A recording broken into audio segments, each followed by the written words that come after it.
que de l'info, c'est la revue de presse de Nicolas Canteloup. Et ils sont encore dans le studio, Fabien Amias et son invité. Oui, mon invité, Jean-Pierre Raffarin, ancien Premier ministre, soutien de François Fillon. Alors, finalement, la réunion Fillon-Sarkozy-Juppé n'aura pas lieu. Le grand Yalta n'aura pas lieu. Oui, j'ai des références historiques, hein, monsieur Raffarin. Écoutez, Alain Juppé, vous le savez, ne souhaitez pas cette réunion parce qu'Alain a pris de la distance. Il a pris de la hauteur. Alain Juppé, vous savez, aujourd'hui, c'est Thomas Pesquet. On l'a satellisé et il est très bien là où il est. Alors, si on regarde le programme d'Emmanuel Macron, sur le projet économique, il y a quand même beaucoup de convergences. Non. Si, écoutez, au niveau des effectifs, de la fonction publique, réduction des cotisations salariales, la flat tax, c'est les mêmes en fait, c'est les mêmes. Non. Ah ben si. Non. Ah ben si. Non. Ah ben si. Non. J'ai dit plus de noms que vous, donc j'ai gagné. On passe à autre chose. Alors, Bertrand Delanoë, nous venons de l'apprendre à l'instant, Thomas me le confirme, a rejoint l'équipe d'Emmanuel Macron. Oui, mais ça c'est classique. C'est tous les éléphants qui viennent boire à la source Macron. Oui, parce que moi aussi j'ai des références, Madame Julie, historiques. Le Roi Lion, le livre de la jungle, Hakuna Matata. Qui c'est qui m'a traité d'éléphant? Oui, je peux débouler à tout moment. En quoi, monsieur Soto, ai-je une référence, une ressemblance avec un éléphant? Je ne vois pas. Écoutez, j'ai les oreilles de taille normale que je sache. Mais c'est vrai que je rejoins Emmanuel Macron parce qu'il est très bien. Il n'y a pas que Lynn Renault, il n'y a pas que Geneviève Fontenay qui soutiennent Macron. Aujourd'hui, il faudra vous y faire, il y a Bertrand. Bon, ben merci, voilà, on laisse là-dessus. À vous, chère Julie. merci à tous les trois. Et c'est Marc-Olivier Fogiel qui est avec nous maintenant. Bonjour Marco. Oui, bonjour à tous. Écoutez, très en forme, Jean-Pierre Raffarin ce matin. Oui. C'est étrange, Julie, en interview politique, c'est pas comme en boxe en fait. Il y a pas de catégorie de poids. Hein. Là, il y a Fabien Amias face à Jean-Pierre Raffarin. Tu transformes ça en rencontre canine. C'est un chihuahua qui s'énerve contre un bulldog anglais. Hein. Il est hargneux, le chihuahua, Fabien, mais il n'a pas le physique de son agressivité, hein, Fabien. Hein. Il a l'agressivité imprudente. Bon, l'important, c'est qu'il ne soit pas pris un coup de dent par Jean-Pierre. Bon, allez, pas besoin de l'emmener chez le veto. On peut le ressortir dès demain matin. Hein. Allez, on passe au titre, Marc-Olivier.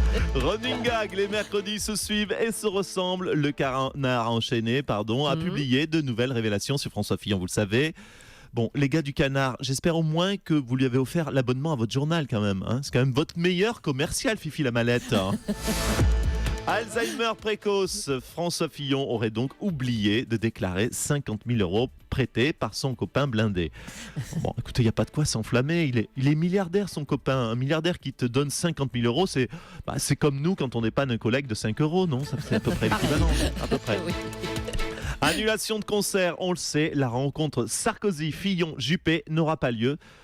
Voilà, c'est vraiment une déception parce que moi j'avais déjà pris mes places pour Bercy. Merci, mais enfin, c'était pas à Bercy.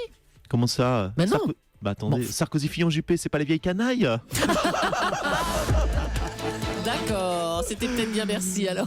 Et puis sortie ciné, c'est aujourd'hui que sort l'excellent Monsieur et Madame Adelman de Nicolas Bedos. Bruno Kras en a parlé. Si vous aimez Nicolas Bedos, vous allez adorer ce film. Si vous n'aimez pas Nicolas Bedos, vous sortirez du film en insultant Nicolas, car vous direz à coup sûr, il est fort ce salaud, ou il a du talent ce petit con. Bref, il faut aller voir Monsieur et Madame Adelman. Ok. Et puis, journée de la femme, triste hasard. Hier, on a appris que Denis Baupin avait été relaxé alors qu'il était accusé d'harcèlement par 14 femmes. 14, rien que ça. Les faits graves sont reconnus, mais prescrits. Donc, chapercher. Merci Marc-Olivier.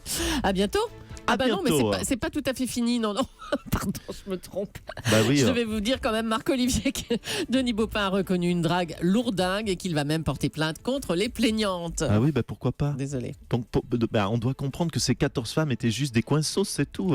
Alors, j'aimerais en cette journée de la femme avoir une pensée tendre pour toutes les coinsos de France et pour la dignité d'Emmanuel Cos, pour qui ça n'a pas dû être facile. Ouais.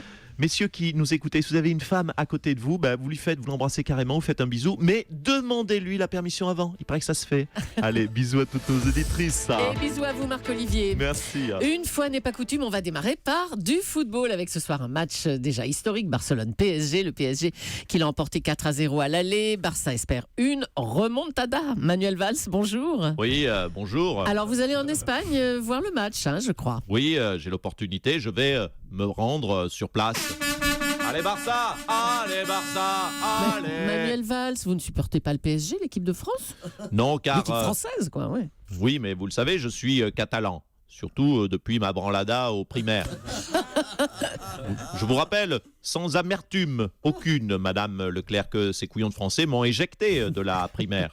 La gauche, on tente. Mais attendez, c'est pas la gauche, c'est le PSG, votre adversaire ce soir. Oui, Alors. pardon, autant pour moi. Allez Barça, au chiotte Hamon, au chiotte Macron et au chiotte Hollande. Oui, c'est bon, calmez-vous, monsieur Valls, c'est bon. On a beaucoup entendu cette phrase par de nombreux militants pro-Fillon, et je les cite, ils lui ont fait comme à DSK. Bonjour, monsieur Strauss-Kahn. Bonjour, c'est Dominique le romantique. Écoutez, c'est bien la première fois que je suis comparé à un curé. Je peux vous dire que si je rentre dans un lieu saint avec ce que je trimballe en passif, les murs peuvent s'effondrer. Juste au passage, Quoi je tiens à le préciser. Ce n'est pas moi qui ai dézingué le rhino de Thoiry. Oui, un rhinocéros qui a été lâchement abattu et sa corne, qui aurait de pseudo-vertus aphrodisiaques, a été sciée. Soto, t'en veux? Non, c'est pas... 100 € le gramme. Non. J'en ai gardé 3 kilos pour ma consommation personnelle. Oui, écoutez, vous verrez ça hors antenne. Merci, Dominique Strauss-Kahn. Merci, Julie. C'est le texte. Marine Le Pen et François Fillon risquent d'être mis en examen pendant cette campagne. Patrick Balkany, bonjour. Bonjour. Alors, vous êtes notre spécialiste probité et politique. Si François Fillon est élu président, il bénéficiera d'une sorte de trêve pendant sa présidence, mais il serait mis en examen après, dans 5 ans, c'est ça?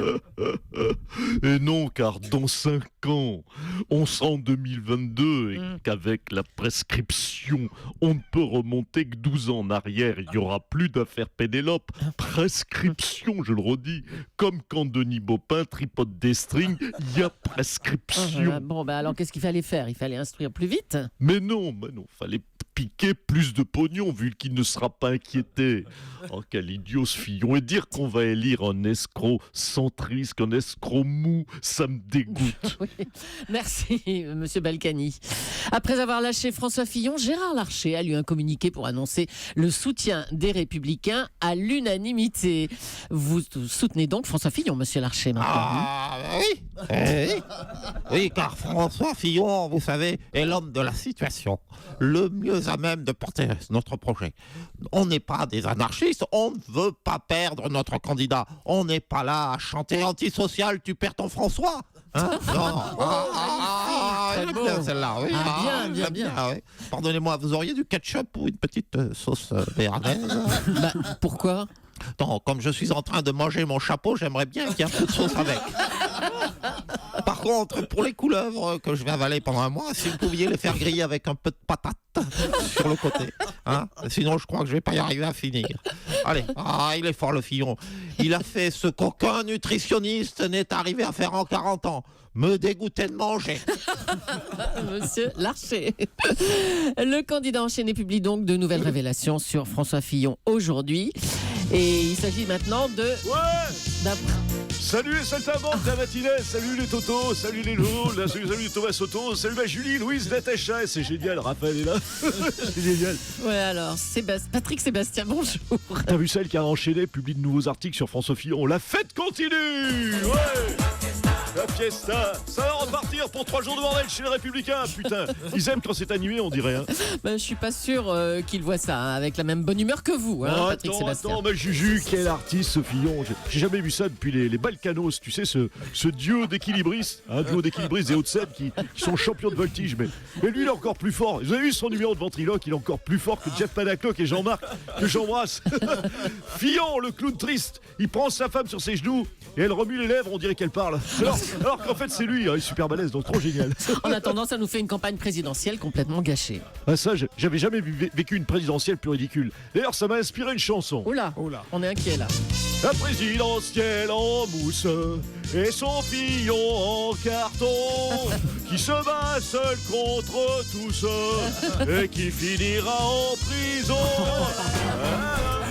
Alors, dans la journée, pour toute la journée dans la Mon tête. Dieu. Merci beaucoup Nicolas Canteloup, qu'on retrouvera demain en direct à 8h40 pour la revue de presse.